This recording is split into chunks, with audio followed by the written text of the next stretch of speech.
काय करू? कसं नेऊ यांना दवाखान्यात?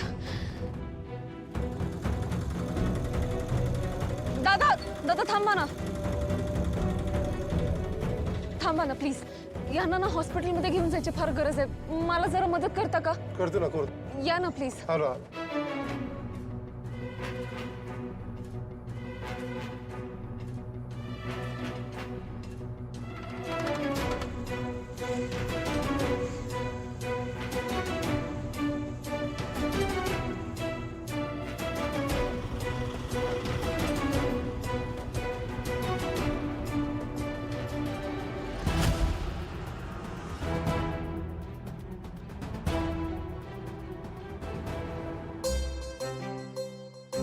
शत्रुघ्नराव, मला पैंजण लय म्हणजे लयच आवडलं.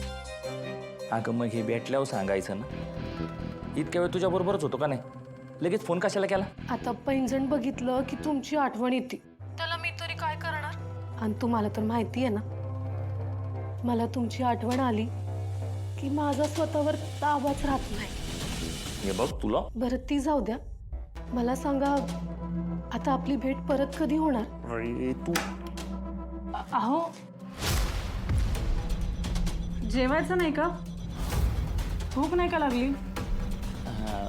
वाढायला घे, आलोच मी. हां, या.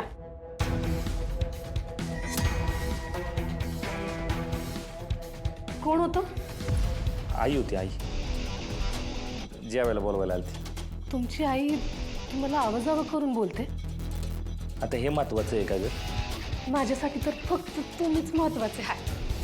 पण तुम्हाला तर माझी आठवण येतच नाही. कोण म्हटलं सारखी येत असते आठवण? मी आता ठरवले, इथून पुढे ना आपली भेट लांबू देणारच नाही. ऐक, लवकरच भेटू आपण आणि आता भेटल्यावर सगळ्या गप्पा मारू. ठेवतो मी, बाय. अहो अहो ऐका तरी. केला वाटतं का? पण यांची आई यांना आवाजावं करून का बोलल? यांच्या घरला गेल्याशिवाय खरं काय ते कळणारच नाही. आणि तसं ही मंजुळा फक्त या पैंजणांवर गप्प बसणाऱ्यातली नाही.